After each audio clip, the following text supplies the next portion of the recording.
दिवसाची सुरुवात यशूबरोबर. आजचं जे मनन आहे ते Mrs Usha Pradeep Dalvi, mission compound Palghar ह्यांच्याकडून आलेलं आहे. एका आश्रमामध्ये काही विद्यार्थी शिकत असतात आणि त्यामध्ये एक विद्यार्थी असतो, तो खूप चंचल असतो आणि कुठल्याही गोष्टीवर तो लक्ष केंद्रित करू शकत नव्हता. तो अभ्यास करायचा, सर्व काही करायचा, मननाला पण बसायचा, पण अशा वेळेस त्याच्या मनामध्ये काही ना काहीतरी जुन्या गोष्टी यायच्या किंवा कोणाबद्दलचा राग असेल पूर्वीचा तो ते मनामध्ये यायचा किंवा त्याचं लक्ष इकडं तिकडं विचलित व्हायचं आणि त्याप्रमाणे तो केंद्रित करू शकत नव्हता. कॉन्सन्ट्रेट करण्यामध्ये त्याला खूप त्रास होत होता. एक दिवस कंटाळून तो त्याच्या गुरुकडे गेला आणि त्याला सांगितलं की मी कुठल्याही गोष्टीमध्ये एकाग्र होऊ शकत नाही. मी पुस्तकं वाचतो, सर्व काही करतो, पण माझं लक्ष केंद्रित होत नाही आणि माझा आता ह्या तुमच्या आश्रमामध्ये काही उपयोग नाही. आध्यात्मिक जीवनामध्ये मला काही करता येणार नाही, माझा काही उपयोग नाही. त्या गोष्टीसाठी मी बनवलोच गेलो नाही असं मला वाटतं. आणि मग गुरूंनी त्याचं ऐकून घेतलं आणि त्याला एक बादली दिली. ज्या बादलीमध्ये पूर्वी ते कोळसा ठेवायचे, त्याच्यामुळे साहजिकच ती बादली होती ती आतून बाहेरून काळी पडलेली होती. आणि गुरूंनी सांगितलं की हे बाजूच्या नदीवर जा आणि तिथून पाणी भरून आणायचं आणि ह्या आश्रमातल्या बागेला टाकायचं पाणी आणि तू हे काम कर. आणि त्या शिष्यांनी त्या विद्यार्थ्यांनी ती बादली घेतली, तो नदीवर गेला. परंतु बादली भरून आणल्यावर जेव्हा तो बागेत टाकायला जायचा त्यावेळेस ती बादली रिकामी झालेली असायची. आणि ह्याचं कारण हे होतं की त्या बादलीला खाली थोडंसं छिद्र पडलेलं. परंतु गुरूंनी सांगितलं म्हणून ह्या विद्यार्थ्यांनी ते प्रयत्न चालूच ठेवले. परंतु बऱ्याचदा ती बादली भरून आणायचं, हे करायचं, परंतु पाणी त्यात राहायचं नाही. शेवटी कंटाळून त्याने त्या गुरूंना सांगितलं की बघा ह्याच्यामध्ये एक छिद्र आहे आणि ह्या छिद्रामुळे ह्याच्यामध्ये पाणीच राहत नाही. आता जर पाणीच राहत नाही तर मी कसं काय, हे सर्व माझं जे मेहनत झाली ही फुकट गेली आणि जे मी तिकडून पाणी आणायचो ते बागेला पण मिळालं नाही किंवा इतर त्याचा काही उपयोग झाला नाही.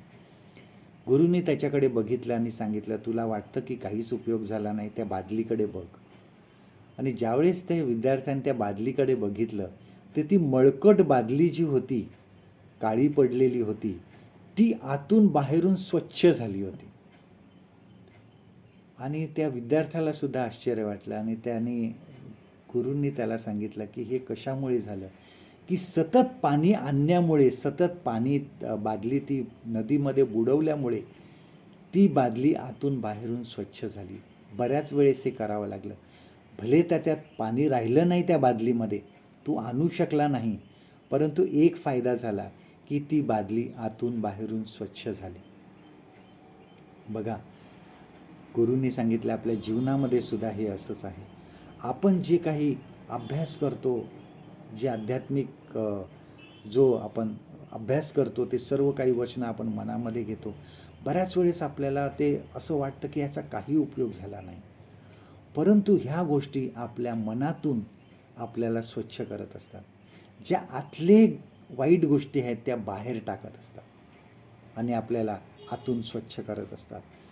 आपल्या जीवनामध्ये सुद्धा बऱ्याच वेळेस असं होतं, आपण रोज बायबल वाचणं महत्त्वाचं आहे, रोज देवाच्या वचनावर मनन करणं गरजेचं आहे. त्यामुळे हळूहळू आतील जो मळ आहे, जो पापाचा मळ आहे, तो निघून जातो. राग आहे, द्वेष आहे, मत्सर आहे, हा सगळा निघून जातो.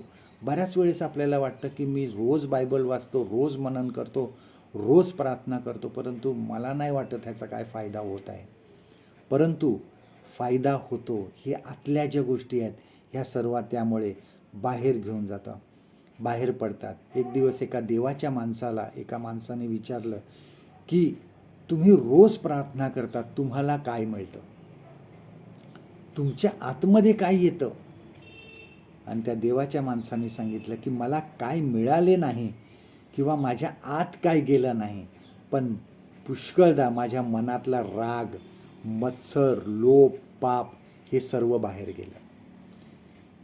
लक्षात घ्या की हे रोज आम्हाला मनन करायचं आहे. काही गोष्टी हळूहळू होणार आहेत, पण ज्यावेळेस आम्ही ते मनापासून करतो त्यावेळेस ते मनातल्या सर्व गोष्टी, बऱ्याच वेळेस आम्हाला वाटतं काही फायदा होत नाही, परंतु ह्या आतल्या गोष्टी आपण बाहेर टाकत असतो. आपण म्हणतो की ये एक दिन में नहीं होगा लेकिन एक दिन जरूर होगा. आजचं देवाचं वचन आपल्यासाठी हे आहे, यहोशवा ह्याचा 1 अध्याय आणि 8वं वचन. जोशुआ चॅप्टर 1 अँड वर्स 8. नियमशास्त्राचा हा ग्रंथ तुझ्या मुखातून कदापि ढळू नये. त्यात जे काही लिहिले आहे ते तू मान्य करून पाळावे, म्हणून रात्रंदिवस तू त्याचे मनन करावे, म्हणजे तुझा मार्ग सुखाचा होऊन तुला यशप्राप्ती घडेल. आणि अजून एक आपण ह्या मननावर अजून एक आपण शास्त्रभागचं वचन वाचूया. स्तोत्रसंहिता 1 अध्याय आणि 1 आणि 2 वचनं. साम चॅप्टर 1 अँड वर्स 1 अँड 2. धन्य तो पुरुष जो दुर्जनांच्या मसलतीने चालत नाही, पापी जनांच्या मार्गात पाऊल टाकत नाही आणि धर्मनिंदकाच्या बैठकीत बसत नाही, तर परमेश्वराच्या शास्त्रात रमतो, त्याच्या शास्त्राचे अहोरात्र मनन करतो. परमेश्वर करो आजचा दिवस तुमचा आशीर्वादित करो.